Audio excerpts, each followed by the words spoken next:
Welcome to episode 287 of the Refuse Fascism podcast, a podcast brought to you by volunteers with Refuse Fascism.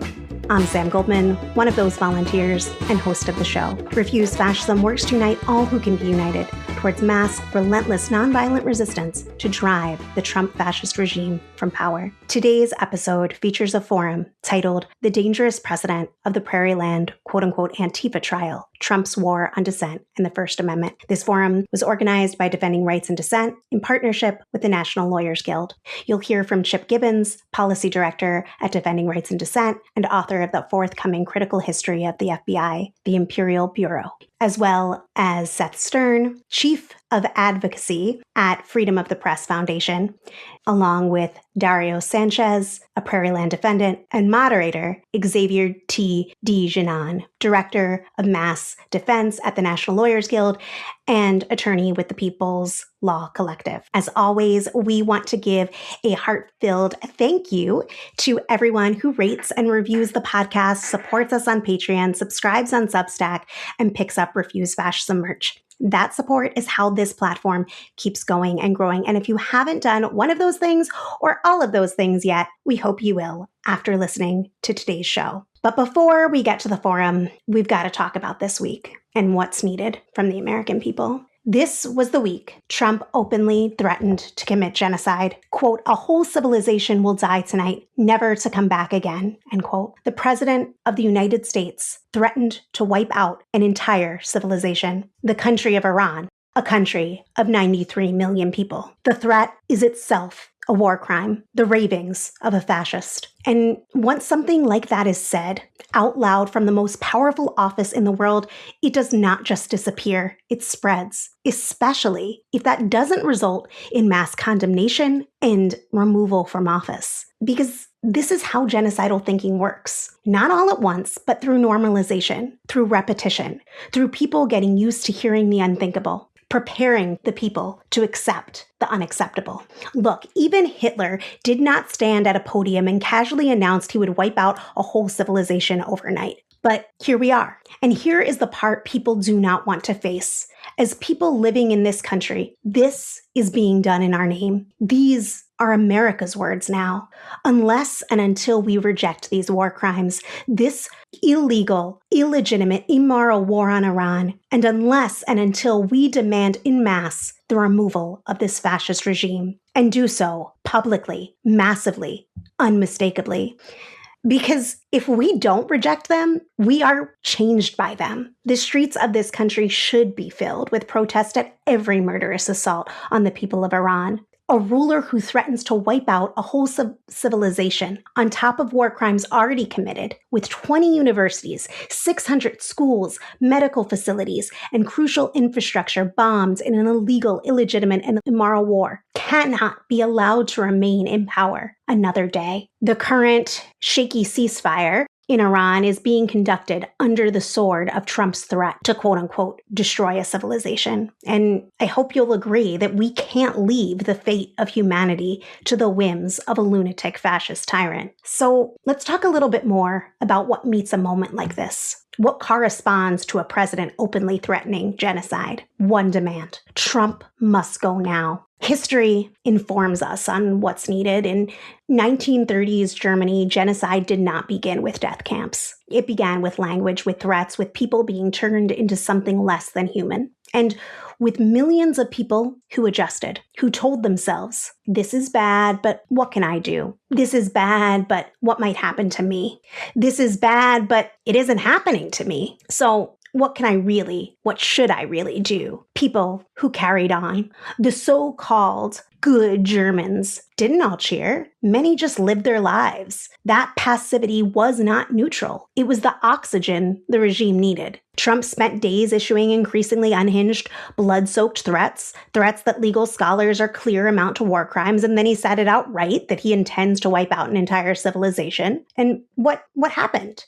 Did the streets fill? Did the country grind to a halt? Or did people scroll, shake their heads, maybe post their outrage on social media, like the outrage of others? Let's be clear, that is dangerous. Let's be real. If a president can threaten to annihilate a civilization and daily life just continues, that's not just a problem for him. That's not just a problem with him. That's a problem with us. Because silence in the face of this is not neutrality. It is consent. To hear a whole civilization will die tonight, never to come back again and do nothing, to stay home, to carry on as usual in the face of genocide and fascism, that is accepting the unacceptable. That is complicity. We face an advancing fascist regime set loose on the people here and around the world. Masked ICE Gestapo rounding people up and terrorizing communities.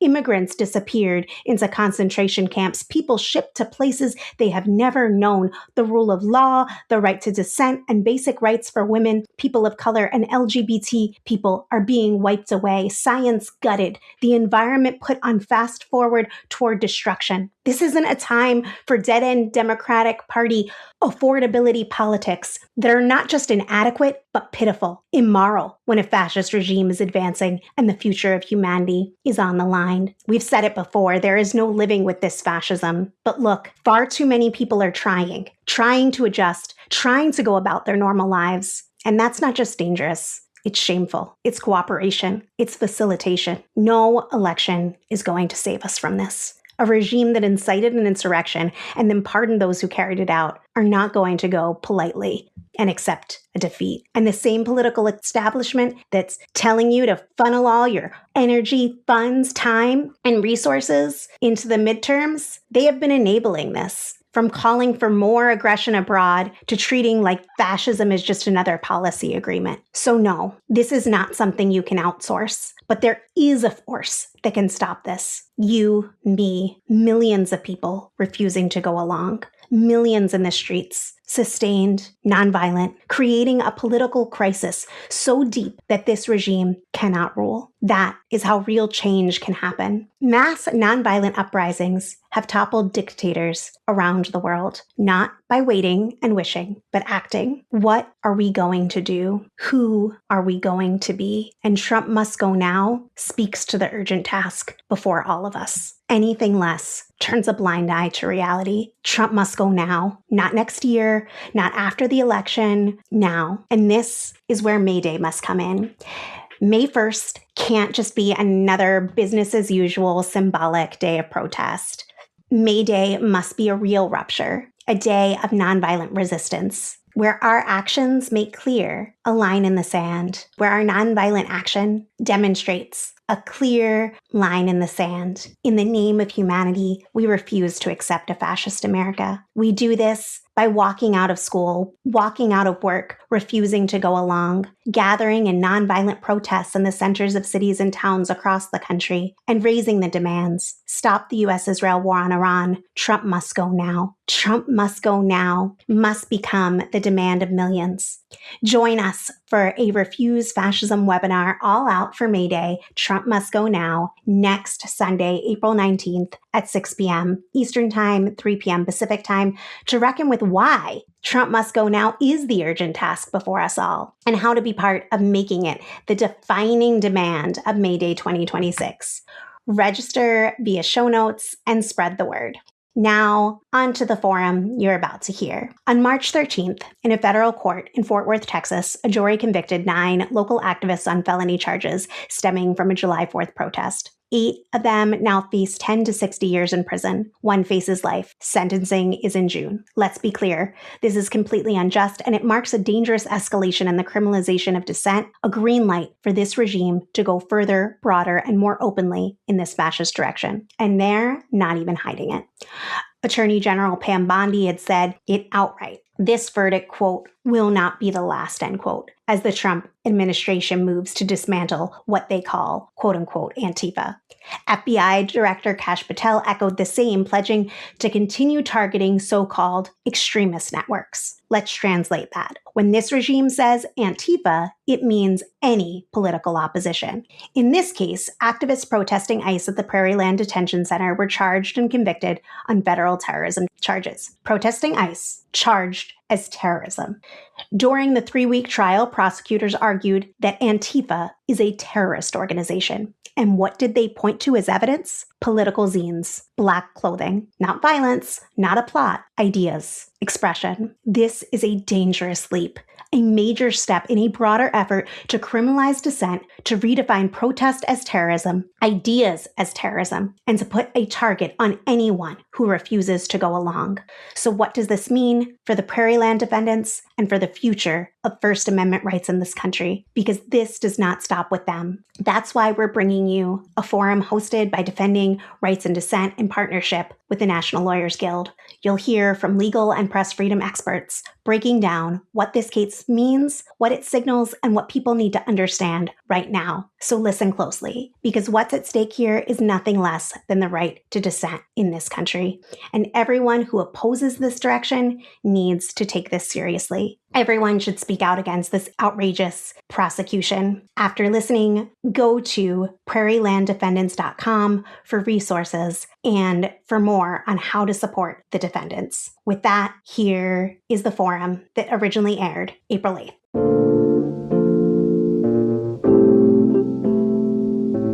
Welcome. My name is Javier De Janan, and I am the Director of Mass Defense at the National Lawyers Guild. I'm also a member of the People's Law Collective, and we are here today to talk about the Prairieland Antifa trial. I want to thank Defending Rights and Dissent for hosting this, for inviting me. I will be moderating this panel where we'll have a couple of speakers and I'll have some questions for them. We will have Chip Gibbons, who's the Policy Director at Defending Rights and Dissent and the author of the forthcoming History of the FBI, the Imperial Bureau. We have Seth Stern, who's the Chief of Advocacy at Freedom of the Press Foundation, and Dario Sanchez, who is actually a state-level defendant in the Prairieland cases. And as I mentioned, my name is Javier. I oversee the Mass Defense Program at the National Lawyers Guild. And before we get started, I wanted to give some overview about what we're talking about today. The Prairieland case made most mainstream news, unfortunately, only after a guilty verdict, after federal defendants in North Texas. And this guilty verdict came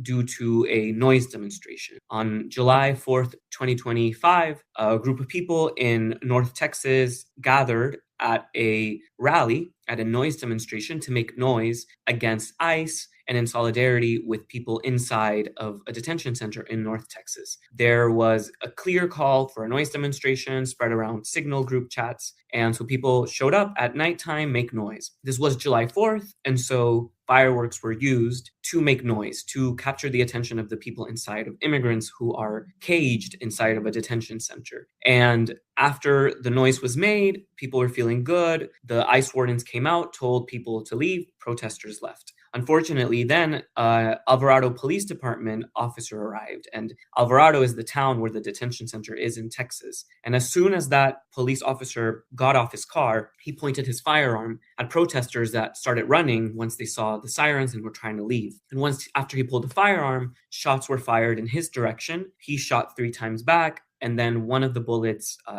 grazed the officer through the shoulder, or perhaps it was the back, perhaps it was the neck area. It was unclear. There's no medical records to date about these injuries, but it did not hit any organs. It was mostly superficial, and the officer was released from the hospital a couple hours later. Because of this incident with the fireworks, the federal government launched a massive investigation across North Texas at the federal level and at the state level in Johnson County. And to date, there are at least 19 defendants in both jurisdictions, federal and state. The government, during the trial and throughout the case, has referred to zines as evidence of crime, to signal messages as showing criminal intent, black clothing referred as tactical gear, and creating this imagined North Texas Antifa terror cell that to date has been shown does not exist. So since this all began, the National Lawyers Guild has been providing advocacy, and through the People's Law Collective, we've been able to be on the ground supporting the supporters and helping these cases as much as we can. And so today we're going to bring attention to these cases after the guilty verdict in federal court. And my hope is that as you all learn about this case, you find ways to plug in and support them, as they are setting a very dangerous precedent in this country. And so, to get us started, I want to start with, I think, one of our biggest panelists, which is Dario. Dario is currently facing state level charges. So he is a defendant right now. And so, Dario, I wanted to ask you if you can talk about this case, how it's impacted your life, and if you can, what are your reflections on this federal trial? Yeah, I guess when it comes to the way that this has affected me, it's thrown my life completely into chaos. I mean, I am fortunate to be out of jail right now, to be out on bond, but even then I've had these kind of crazy restrictions placed on me to where, my phone has this spyware on it. I have an ankle monitor. I have to go in for drug and alcohol testing. It's changed the way I talk to my own friends because some of these restrictions are things like I'm being monitored for gun violence, anti-government, and violence in general. So it was very broad and very vague. And I mean, given what's going on in the world right now, am I okay to criticize our government over what's going on right now in the world, or am I not? And frankly, I'd rather not find out. And as for my reflections on the federal trial, it really came as a shock to me. I mean, just being detached from it, not being able to go see it myself in person from what I saw in the news and from what I was hearing about it, it really seemed like there was quite a bit of reasonable doubt on a lot of these charges. And that verdict came as a shock for sure. And Dario, you mentioned that you are out of jail. What about the other Prairieland defendants? Unfortunately, I'm the only one who is out on bond right now. There are other defendants that have state trials that have multi-million-dollar bonds the same way that I did previously. And it seems like the state is trying everything they can to slow down the process of appealing those decisions to keep those people in jail. Thank you, Dario. And we'll come back to you. I want to now ask a question to Chip from Defending Rights and Dissent. Chip, we all know that the Trump administration has applauded this verdict as the first terrorism conviction for what they call Antifa. And this prosecution and this verdict follows Trump's executive orders and memoranda, which explained how the administration would target political dissent. Can you talk to us about Trump's Antifa executive order, also called National Security Presidential Memorandum 7, and how those paved the way for this verdict and for this conviction? So Trump did two things in the run-up to this. He issued an executive order declaring Antifa a terrorist organization, and then shortly after that, he issued National Presidential Memorandum number 7. When the Trump Antifa executive order came out, there was a lot of question from people who have observed sort of political repression, Trump, and national security policy for a long time, whether this was a document of bluster or whether this was an actual blueprint to destroy Antifa. When people talk about designating an organization a terrorist organization, they typically think of the foreign terrorist organization designation that exists in the Immigration and Naturalization or Nationality Act. I always get that one wrong. Someone will correct me. That was added there by the Anti-Terrorism Effective Death Penalty Act, which essentially allows the Secretary of State to create a blacklist of foreign organizations that then makes it a crime to provide material support to. And material support can include, in some cases, political speech, if it is coordinated with them. Of course, they cannot take away your right to engage in independent political advocacy. There's also a second terrorism designation scheme based on the International Emergency Powers Act, which again is supposed to be international in nature and functions much the same way. This sort of emergency powers framework is, of course, now being expanded to target human rights groups, as well as United Nations officials and International Criminal Court judges, which just shows how escalating this is. There is no equivalent designation for a domestic organization, which some people said, well, that makes this sort of meaningless. But that's not necessarily true. I mean, historically, the Attorney General had a list of subversive organizations that was based a little bit off of the Hatch Act, but the government can make lists. And the other thing that I think people need to pick up on is that it described Antifa as a militarist anarchist enterprise. The FBI internally has a category of investigations called terrorist enterprise investigations, and it divides those into different subcategories. One of those subcategories is terrorist enterprise anarchist. So what this was clearly, in my mind, doing was communicating to the FBI to pursue groups that were dubbed Antifa, and we can discuss what that is or is not, even as a term that has a defined meaning, as anarchist enterprises, which is a way they prosecute people.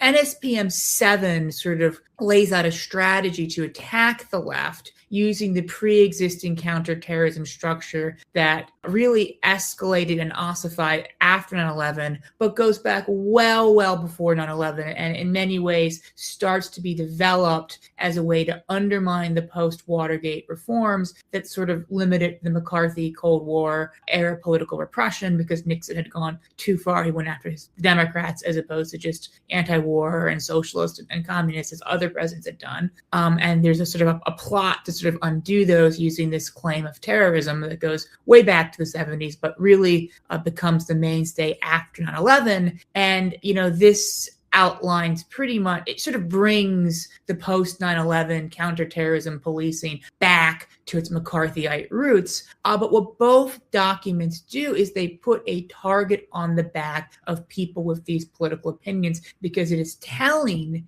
the FBI Joint Terrorism Task Forces, and FBI Joint Terrorism Task Forces include not just FBI agents, but local police who are deputized to act as what's called task force officers, that these are the bad guys you have to go after. People with anarchist views, people with extreme views on gender, whatever that is, people with un-American views, sort of, all of that sort of thing. And it's worth pointing out that since 2008, FBI guidelines, which if you're a local police officer in a task force, you operate under, even if those guidelines violate your state or local law, which they almost always certainly do because they are so low, has adopted this preventative intelligence model where there's a very low threshold for spying on people, because you're supposed to be proactively finding the terrorist. And then you're told the terrorist is someone who is extreme on gender. So now you have the sheriff of Idaho told to find someone who is a terrorist, and that person has an extreme view on gender. They're interpreting that and gives them incredibly expansive powers. In the Prairieland case, though, we went beyond just surveillance, which is very pernicious, and mostly what we deal with, into sort of the manipulation and hijacking of the legal process into basically lawfare against opponents of the administration, bringing these sort of fraudulent charges through twisted legal logic, which is a very disturbing escalation. But to go back to your question, the EO and the memorandum set the stage by putting targets on people's backs. The low-level FBI agents, the low-level task force officers know that to appease Trump and Miller, they need to sort of, bring them enemies, and they know who they are, and they, I guess in this case, succeeded. Thank you, Chip, for providing that context. And, we'll get back to you in a bit to follow up on more history of this. It's not the first time it's happened, as you mentioned. But I wanted to turn now to Seth, who I'm really excited is here, because one aspect of the Prairieland cases that hasn't got that much attention is the fact that throughout the federal trial, and even before in the indictments, the prosecutors repeatedly use what they called, quote unquote, radical zines, we would just call zines, as evidence of crime against the defendants. As a part of Freedom of the Press Foundation, what do you think are the implications of this prosecution for the freedom of the press? Yeah, well, not only were zines used as evidence, but one person, Daniel Sanchez Estrada, who wasn't even at the protest in question, was convicted solely for transporting zines on the theory that those zines otherwise could have been used as evidence against his wife, who was at the protest, and he was concealing them. So zines were very much at the center of this prosecution. I think the first thing that we need to get straight to even start to analyze the First Amendment implications of the case is that the First Amendment protections for anti-government speech, for controversial or so-called radical speech, are not any weaker than the First Amendment protections for any other speech. In fact, that's kind of the whole point of free speech. You can go to the most repressive society on earth and say what the government wants you to say, and you won't have any problems because nobody is trying to repress you from saying what the government wants you to say. The reason we have this constitutional right is to say things the government does not want you to say. And when you look at the origins of the First Amendment, the founders were, for all of their very serious flaws, They were revolutionaries. They were insurrectionists, and they wrote literature that reflected that. The press of the time was highly politicized, had highly adversarial. The founders themselves contributed to those outlets. The writings that the Press Freedom Clause was intended to protect probably bear a closer resemblance to the zines that Daniel Sanchez was convicted for transporting than to what you might read in the Associated Press or the New York Times. So this is really core free speech we're talking about. And this isn't intended as any sort of endorsement of everything the founders did. But one thing you can say about them is, but for example, slaves who got redacted versions of the Bible precisely because the belief was that the Exodus story might inspire an uprising, putting that aside, the founders more generally were not looking to suppress revolutionary literature. Their idea was that a future revolution would be prevented not through censorship, but through governance that would be good enough to keep the people from wanting to rebel. Our current government does not have that much confidence in its policies and itself, apparently. We see that now. So this whole notion of prosecution of anarchist zines, of radical literature is very much, un-American. And when you look at the Sanchez case specifically, he is accused and convicted of transporting or concealing evidence of criminality. What's the criminality? Possession of zines. Now, did these zines say anything about the core crime that they were purported to evidence? Was there a manual in terms of what to do at this July 4th protest? Any violent acts to carry out? Any crimes to carry out at this July 4th protest? No, of course not. These were political essays that had nothing to do with that particular incident. They were entirely irrelevant to anything other than the beliefs in the defendants' heads, their political philosophies. So we're not looking at prosecuting terrorism or anything resembling terrorism. We're looking at prosecuting ideology, plain and simple. And that's what this case stands for. And the government isn't really looking to hide that. It's sort of out in the open. It was attempted at the state level in the Cop City case in Atlanta, where 61 people were indicted based on far-fetched, convoluted connections to the few who allegedly committed actual crimes, including distributing zines, talking to the press, essentially believing in anti-government ideas. That prosecution failed. But like so many other things that started at the local level, what we're seeing in this administration is that these bad ideas that were laughed at when they were attempted by small town sheriffs or local prosecutors have now become the official policy of the Trump administration. We saw it with Priscilla Villarreal. She was prosecuted in Texas, in Laredo, Texas, for asking police officers questions. The case was dropped. Everyone joked about it. It was ridiculous. It was this sort of Reno 9/11 scenario that nobody took too seriously. Now that's the position of the Pentagon. It's illegal to ask questions for non-public information. We saw just yesterday Trump tweet something purporting to order journalists to take down a news report he didn't like. That happened in Clarksdale, Mississippi last year. Again, it was quickly dropped, dismissed, laughed at. Everyone shook their heads. Oh, what are those, these Mississippi people? Kind of a joke. Nobody ever expected it to go mainstream. Now it's the president. One lesson we can learn for this when it comes to First Amendment violations is the states really are the laboratory where these really dangerous theories are dreamed up and attempted. And it's a matter of time before that wonky joke of a case happening in rural America somewhere becomes official federal policy.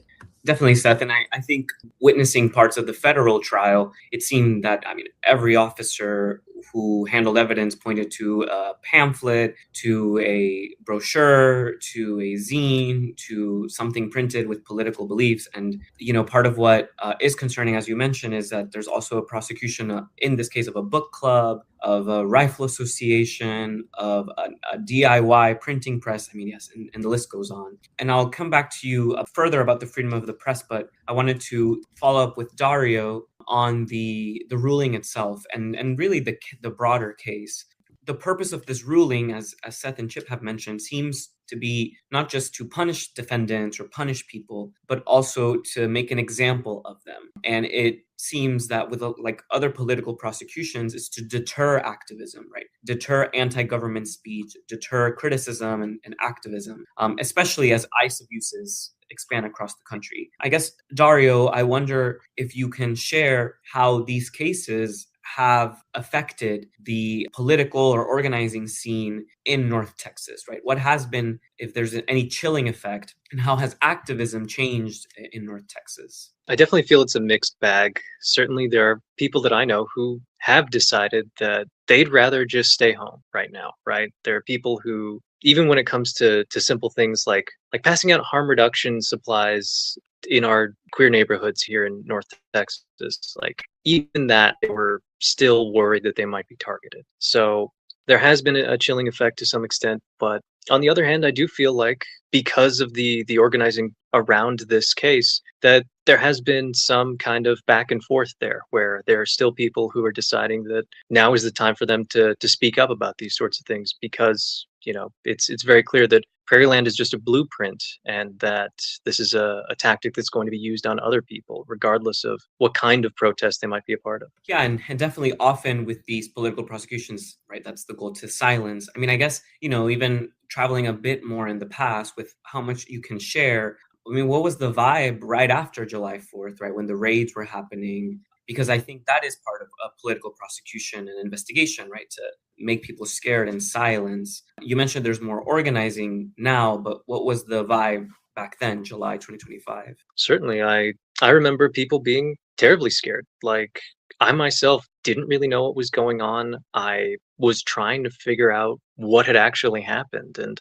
there were really no answers. So a lot of people freaked out and just dropped off the face of the earth. There are still some people who I wonder how they're doing, because I just haven't heard from them in such a long time. Yeah, and it makes sense that the way that the government was raiding and really kidnapping people in Texas was terrifying. And, and I think, going back to Chip, because we are in another moment in history, right? We're not just sudden this situation, even though this is the first guilty verdict of this kind, right, of the Antifa flavor, we could say, we know that U.S. repression of political activism is nothing new. And so, and you mentioned some examples of the FBI having other kinds of investigations and other kinds of lists.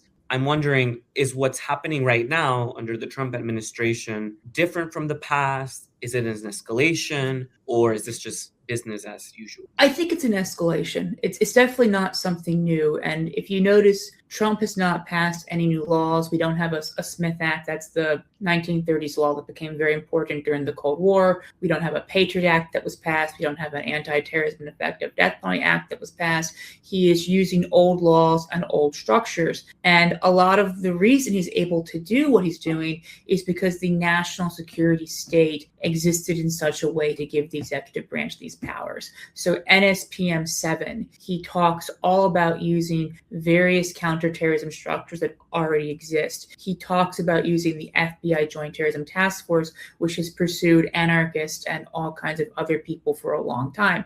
He talks about the preventative framework. The preventative framework has been the door for political surveillance in this country since the 1970s. Again, I mentioned the sort of reaction post-Watergate, the sort of the McCarthy, Hoover, whatever you want to call it, Cold War type surveillance, where the FBI was spying on first what they called subversives, and then later they added an extremist. What's an extremist? What's a subversive? That's an interesting question. But after that point, they were sort of told you can't do this anymore. And they start to say, okay, we're not spying on political views. We're spying on people in order to prevent violations of particular statutes. And as soon as the Church Committee report comes out, Barry Goldwater in his dissent says we won't be able to prevent terrorism if we limit FBI surveillance. Very few people were thinking about preventing terrorism in 1975, but there's this steady drumbeat, first from the Heritage Foundation, then from the Reagan administration, then from these sort of various Senate subcommittees that again and again attacked the post-Watergate reform, saying that when you stop the FBI from spying on people, unless they're agents of a foreign power or committing a crime. We can't prevent terrorism because terrorism is a political crime, and terrorists come out of political movements, and political movements automatically give birth to terrorism. Therefore, we have to preventively spy on politics. And this existed as this sort of revanchist McCarthyite position. And then post 9/11, what do John Ashcroft and Robert Mueller come out and say? The FBI is no longer a law enforcement agency that prosecutes terrorism after the fact, but an intelligence agency that prevents it before it occurs. They strip it of the open McCarthyite aspirations of it. But as we now see with Trump talking about preventing, a preventative approach to Antifa, it's come full circle. And, it's worth pointing out that the FBI put forward a counterterrorism strategy for both domestic and international terrorism. And I think it was 2009, they called it a disruption strategy. Of course, disruption was the language of counterintelligence program. Disruption is the language of NSPM 7. It's the language of a lot of things. The FBI loves disruption. And the other thing that we're seeing now is that we're increasingly seeing tools that were introduced to fight international terrorism. And international terrorism frequently means domestic political speech, historically, right? If you were against Ronald Reagan's foreign policy, if you are a Palestinian who thinks Palestinians are human beings and have rights, you were targeted as an international terrorist, even if you were a U.S. citizen engaging in political speech in the U.S., because the constitutional protections and restrictions in international terrorism were less than domestic terrorism. Well, what we're seeing now is the increased desire to take concepts from the international terrorism sphere, like lists of terrorism designations, like attacks on so-called financing and things of that nature, and applying them domestically. So we've accepted, I didn't accept, but we as society accepted, okay, international terrorism, less protections, more surveillance, because it's about foreigners. Oh, wait, it's about Americans, but they're international terrorists. Oh, wait, let's then move that to domestic terrorists because they're terrorists too. So we see this sort of expansion of existing national security policies as well as just the use of them. So this is very much an escalation. And I must note, when Trump became president, the United States was in the worst crisis for freedom of speech since the post 9/11 era. Now, he's taken us back to the McCarthy era or the Red Scare, but we were in a crisis for free speech because of the crackdown on pro-Palestinian speech, which was largely through fake allegations of anti-Semitism, fake allegations of terrorism, and just wanton brutality, as we witnessed against the students. And because of this Palestine exception to the First Amendment that has festered for far too long, Trump was able to take that and build on that and sort of take us to a sort of a general exception to the First Amendment. So I do not think we can talk about Trump's political repression without remembering the bipartisan attacks on Palestinian supporters and Palestinian human rights activists. And I say that as Israel today has just assassinated another journalist in Gaza and is carrying out some of the most sickening acts of aggression in downtown Beirut that I've witnessed yet. So we have to remember he is building off of the national security policy. He is building off of a McCarthyite legacy of counterterrorism, and he is building off of the Palestinian exception to First Amendment to sort of escalate us from a sort of post 9/11 type free speech crisis into a McCarthy era type free speech crisis. And I don't think he's done yet. Who knows how far he takes us if we don't stop it. And I mean stopping it peacefully and lawfully through protest and getting Congress to do their job, not anything else. Please don't put me on the list for saying that. I meant Don't worry, you're in good company, Chip. I think I'm afraid of that. I'm afraid I'm already on a list. We're in the best company. And something too, Chip, you mentioned, which came by Seth with the chronology with the Cop City movement and the Stop Cop City prosecutions. People forget, and I get asked often, that this happened in one of the bluest cities of the South, bluest counties of the South, under a Democrat mayor, under the Democrat Biden administration. That was when the Stop Cop City prosecutions really spun out of control. And now, right, like as you mentioned, the platter was given to a federal administration that is extremely conservative and extremely red, some people would say. I'm going to turn to Seth with another question. But before we move on, Chip, something that, you already kind of brought up was other examples of these, so-called extremists or identity extremists. And because often what I've heard, right, is people say, well, I'm not Antifa, right? I'm not someone who believes in anarchism. I'm not a gender extremist. But I'm wondering if you could give other examples, from the past decades or even right now that might challenge people in that their beliefs might come next or have already come. Well, I mean, so the FBI has sort of a bifurcated counterterrorism structure. It does international terrorism, which is traditionally linked to support for a foreign terrorist organization or what's called a homegrown violent extremist. This means being Muslim. That's basically what it means. Homegrown violent extremists are people who are born in the U.S., oftentimes born here, self-radicalized in the U.S., whatever that means, but were radicalized by an international organization. So if you're a domestic terrorist who is Muslim, we say you're an international terrorist.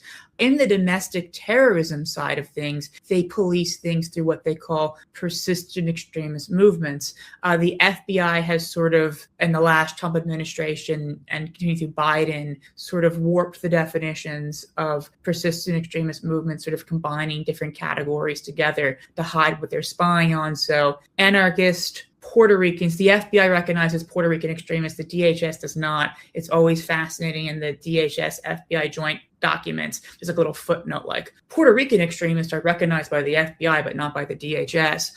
So they combine together Puerto Ricans, anarchists, sovereign citizens, and militias into a group called anti-government, anti-authority extremists. They combine together what they used to call black extremists and white extremists into racially motivated violent extremists. But internally, as far as we can tell, the FBI still uses the old categories. So what is an anarchist extremist? It is somebody who opposes racial, social, political hierarchies, corporate globalization, or capitalism. It's fascinating because the definition is still very much influenced by the 1999 Seattle protest movement, which is where I think a lot of it was defined. So the FBI is saying if you don't like corporate globalization, which is a very nebulous term, I think most people probably don't like that unless they work for like Nike or Goldman Sachs. If you oppose racial, social, I think it's actually unjust. If you oppose unjust racial, social hierarchies, you have the views that leads one to become an extremist, violent extremist. Same with black identity extremists or black extremists. Or I think now it's people motivated by a prophetic, political, or religious teaching in a black homeland, whatever that means. It comes back to perceptions of police brutality, perceptions of police violence. So we're defining the threat by an ideology. And when you start with that ideology, then you open the door to being spied on in this sort of pre-crime preventative notion. On top of that, the FBI is of the persuasion that political protest causes violence. I uncovered while writing my book an FBI document from August 2001, less than a month from the worst and most horrific violent terrorist attack in this country's history, where the FBI is saying the big terror threat is anarchists, the people we're talking about today. And, they have a number of reasons why they think this. First of all, the anarchists have already assassinated President McKinley. That is 100 years before this document, but okay, FBI, assassination of President McKinley, you go respond to that. But they also say because the World Trade Organization protests were a watershed protest, terrorism is likely to come because watershed protests always lead to terrorism. And during the Bush years, the FBI introduced 2 bulletins on the signs of protest, encouraging JTTFs to spy on them and look for signs of protest and monitor them for potential terrorism. This upset the Inspector General so much, he wrote to the Office of Legal Counsel, and the Office of Legal Counsel said this is totally constitutional, this is totally okay. Even though you're, monitoring speech, which is what you're doing, you're actually not monitoring speech. You're looking for potential violations of civil unrest statutes, which counts as terrorism. So we have adopted a pre-crime preventative framework in which political activity that is protected by the First Amendment, and it's subjective whether something is extreme or radical or not, I'm not going to play that game, is the first step to becoming an extremist or a terrorist, or whatever the word du jour is. And therefore we start spying there. Yeah, and that makes a lot of sense, Chip, why this federal government was so quick at calling someone who was killed, like Alex Preddy or Renee Nicole Good, terrorists, right? Because they have this framework where a First Amendment protected activity that's political would amount to, eventually they'd say terrorism. But so thank you, Chip. I want to now turn to Seth. With all that we've heard from on the ground from Dario, from a historical and analytical perspective from Chip, for you, how does this moment or these efforts of the U.S. government infringe on the freedom of the press? You mentioned some of it already, but where does this ruling and this moment fit in the broader context of the freedom of the press? It's really being overlooked in that conversation.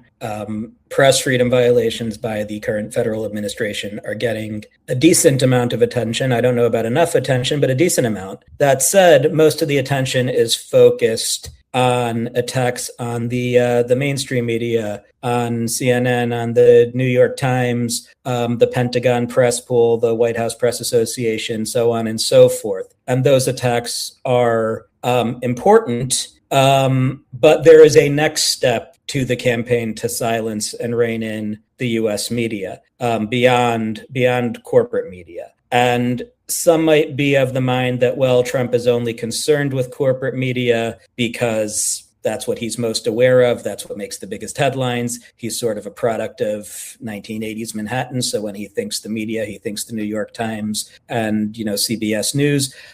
Maybe that's the case, but I fear it's not. I fear that corporate media is step one. And after that comes independent media, nonprofit media, and speech that might not typically be considered in the common language media at all.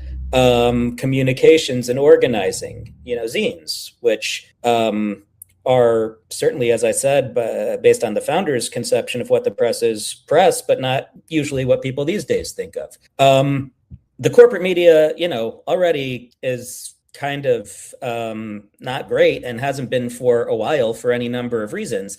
So if you're looking to sort of make lemonade out of the situation, you might think, well, Trump's going to destroy the corporate media and make it so non-credible that nobody tunes in anymore. And then there's going to be this sort of uprising of great independent, shoe leather journalists who are what the press was supposed to be before it became corporate media. And we're going to destroy and rebuild. And in the future, we're going to have something better. That's sort of the idealist vision of where this all goes. I mean, that vision doesn't work if the independent press is also kneecapped. And when you start looking at these attacks on ideologies, as Chip was describing, the independent press tends to be more ideological, a little bit more, quote unquote, radical, anti-establishment. So it's not really that far from what we're seeing in the Prairieland case to get to a point where a news outlet, let's say a nonprofit news outlet that reports critically about Israel, let's say, is declared to be a supporter of terrorism and has their tax exempt status, rescinded. That's something that several members of Congress advocated for during the Biden administration, when the Associated Press and other outlets were purchasing photographs from Palestinian journalists. So, and from there, you get to a point where, well, is this news outlet providing material support to Antifa by lending a platform to the nebulous ideological elements that are defined to encompass domestic extremism, as Chip described? So we're not as far away from those scenarios as we might think. And the other component of this case, and particularly Daniel Sanchez's prosecution, that is concerning to me is the idea that you can punish possession or transportation of news when you can't punish reporting of news. That is a theory that we have seen sort of experimented with in several ways over the years. And you were talking about how this is not solely a red state issue. Look at the state of California. There was an attempt made, fortunately it didn't go anywhere, by the LA Sheriff's Department to investigate and potentially prosecute an LA Times journalist for merely possessing police records. Another journalist was actually sued by the city of Los Angeles for not giving back police mugshots that the department had released to him pursuant to his public records request after he had to sue to get those documents. In, let's say, in Florida, there's a journalist named Tim Burke who has been prosecuted, who is currently being prosecuted, started with the Biden administration, still happening now, for finding information that was openly available with a little bit of tech savvy on the internet at an unencrypted public URL for possessing it. He couldn't be restrained from reporting it, but the prosecution is essentially going after him for receiving it. And it goes on both sides politically. During the Biden administration, Project Veritas, which I am not in any way defending their journalistic output or anything that they do, but they were investigated for possessing Ashley Biden's diary, which they obtained lawfully. Whether you think they should have been reporting on it or not, as an ethical matter, they obtained it lawfully. In the past, journalists have been allowed to publish information they obtained lawfully. If someone broke the law to get it to them in the first place, that's a separate matter.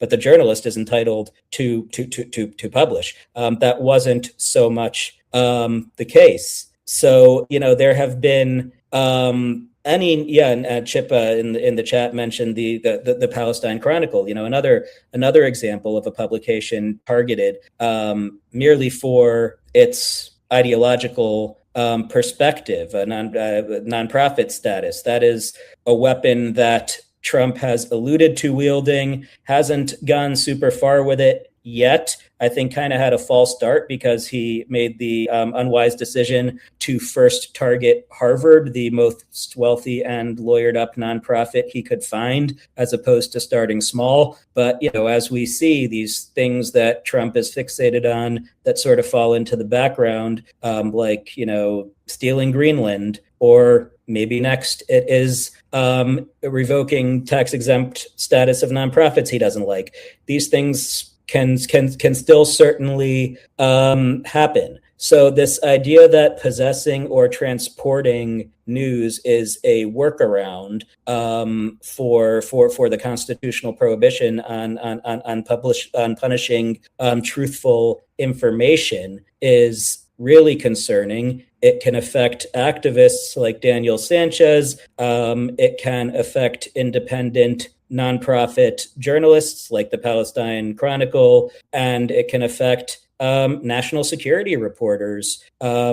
The Espionage Act, taken literally, would allow for the prosecution of national security reporters for simply possessing defense information. My view is that interpretation would be unconstitutional. Past administrations generally, with the subject to the Assange exception, have not wanted to test that, both probably for fear of losing the court case and for fear of political backlash. There's an understanding that prosecuting journalists for publishing government secrets is kind of un-American, and people aren't going to like that. But Trump would love nothing more than to change those norms and test out those theories and bring them to his highly compromised Supreme Court for a final determination. And when you start normalizing the notion that journalists can be punished for merely possessing news, or that anyone can be published for merely possessing literature or information, it's one step closer to breaking down those sort of political barriers to crossing that red line and prosecuting a journalist for merely possessing and reporting leaks, reporting on the same kind of reporting that Trump has been threatening for the last several months. I think we're on the verge. I fully expect one day during this administration to find out that a journalist is being prosecuted for very routine national security reporting for obtaining documents from sources. And I think cases like Daniel Sanchez's are sort of building blocks towards that moment. Yeah, and Seth, something that you mentioned about this march, right, towards fascism, this march towards the erosion and destruction of freedoms. On the flip side, something that I noticed in the Prairieland case reporting, well, other than almost no reporting originally, was that many outlets regurgitated what seemed to be federal government talking points, and the words ambush, attack, attempted murder, coordinated attack were repeated by outlets, local, national, even international, even though we all knew and we saw during the trial, none of this happened. I guess, just briefly, if you can comment on that flip side, right? On the federal government, does it have its own media machine? Does it have its own propaganda machine, even though it's supposed to be trying to get rid of the corporate machine? Yes. At Freedom of the Press Foundation, we defend the rights of journalists in hopes that when equipped with those rights, they will do a good job and produce good, thorough, in-depth adversarial reporting. But they don't always. Too often they don't.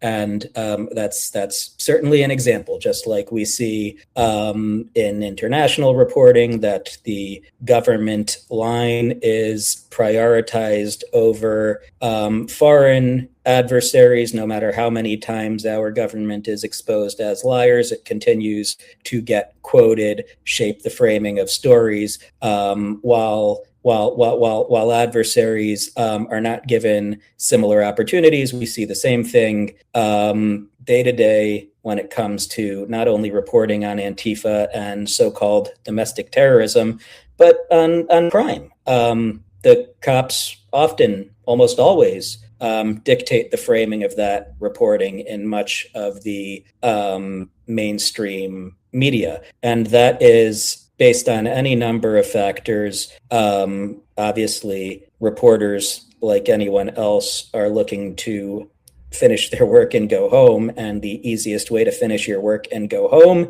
is to essentially let the government's press release frame your story, get one quote to the contrary to make it look two-sided, and be done with it. So to some extent, laziness is a factor. There's also just lack of access, though. You've got to get words on paper or your editor is going to be pissed off. And when FOIA doesn't work, you submit public records requests, get no response for months and years at a time, or get bogus denials. When all of your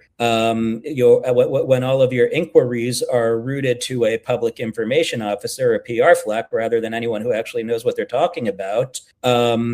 And lastly, when your sources are inside the police department, your sources are inside the government. Those are the people you talk to every day, and you can get them on the phone easily. It's a lot harder to go get Dario on the phone if you've never dealt with him before. So I'm not excusing it. I'm just trying to explain sort of all of these baked in elements that lead to the deference to law enforcement, the unearned deference to law enforcement that you do often see in the press. And, when it comes down to it, journalists need to do a better job. That should not be the way the news reads, particularly during these times when the government's lack of credibility is so glaringly obvious. Not that the government has ever been particularly credible in what it tells the press, but now it's just unavoidable that government sources are untrustworthy, and they're not entitled to really any deference. But old habits are hard to break, and the press does sometimes fall back on old habits, and that's unfortunate. Yeah, thank you, Seth. Yeah, and I think even right after the verdict, the federal government had a press release. The Department of Justice did, with so many untruths, and speaking of a terror cell that doesn't exist, was not proven at trial. But thank you so much, Seth and Chip. I'm going to close this off with Dario, who is, still a defendant in these massive Prairieland cases. I want to know, or if you can share, right, like what comes next for your case, for the broader cases, and if you can talk about the federal sentencing, federal appeals, with what you can share. Sure. Yeah, as far as my case goes, we still have a chance at dismissal right now, just because, the charges against me and the indictment written against me are pretty flawed. My lawyers have been pretty clear about that. They've got a brief in support of their motion to quash the case. How the charges against me are about physical evidence, and physical does not mean digital, and how just to clear that up for any listeners, I'm accused of removing someone from a group chat, and that means that I somehow tampered with evidence, tampered with physical evidence, and hindered the prosecution of terrorism. Right, and that's a state law in Texas. So the brief is pretty much laying out just the ways in which these charges are flawed against me, and that they really don't make any sense. And the prosecution has until the 10th of this month to respond. So we're hopeful. I mean, at the hearing where we talked about this motion, my lawyers presented their evidence, their citations of case law, and the prosecution just said, well, sometimes physical does mean digital, and that was it. Does look like my trial is going to be pushed back at this point, so that is a bit frustrating. But in the end, I'm still feeling pretty confident, just because I fundamentally did not commit a crime. I didn't alter or destroy any information, and as my lawyers have said, even if I had, I certainly didn't do it in a county that I've never been to in my entire life. For sure. Can you share about the federal cases, or what you know?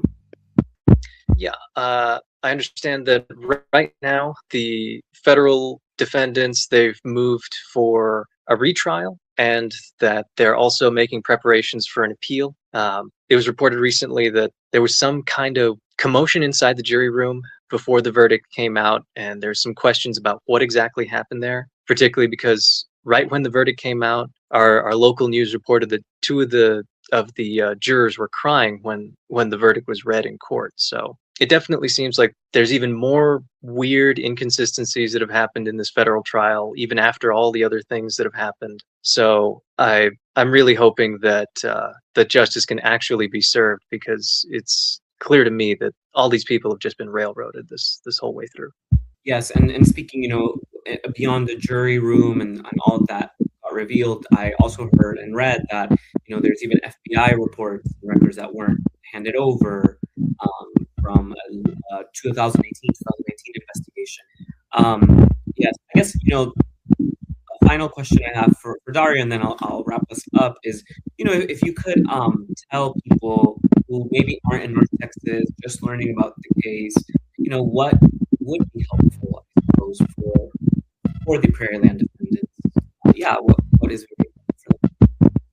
Yeah, I guess, obviously there is a fundraiser on the website to help with the cost of appeals lawyers, to help with, getting through this process, because it is going to be, at this point, it's looking to be a years-long process of appeals, and that's not cheap, unfortunately. And then, of course, we still need lawyers at the state level, because a lot of these public defenders have shown themselves to be extremely unprofessional, unfortunately.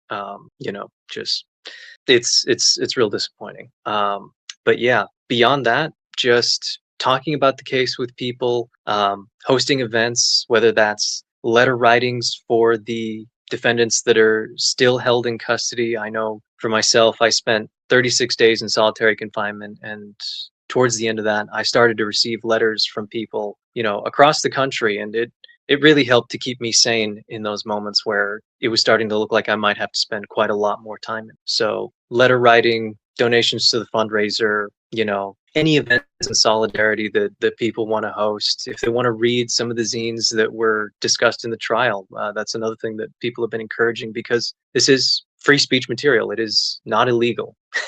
At least we hope it'll stay that way. Yes, for sure. And, for those tuning in, PrairielandDefendants.com has all the information for letter writing and for donating and for events you can host and ideas. I want to thank Chip, Seth, and of course Dario for being here. And I hope that folks around the country, people tuning in, tell a friend that what is happening in North Texas could happen to your organizing scene, your political scene, your printing of zines and pamphlets and handouts. And yes, and I hope that people continue to organize and stand up against this government, because that is the way that societies overcome fascism.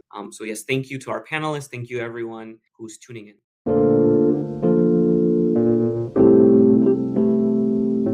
Once again, please join us next Sunday, April 19th at 6 p.m. Eastern Time for Refuse Fascism webinar, All Out for May Day, Trump Must Go Now. Register via the link in the show notes. Because this May Day, May 1st, demands no business as usual. Walk out of school, walk out of work, and gather together in nonviolent protest in the streets to demand Trump must go now. That is how we draw a clear political and moral line. There is no living with Trump fascism. In the name of humanity, we refuse to accept a fascist America. Tune in to hear why people across the country must take up these demands and bring them into the streets and every corner of society. Stop the U.S.-Israel war on Iran. Trump must go now. This webinar will dig into the danger of the moment and why any fight for a just future must start with driving the Trump fascist regime from power.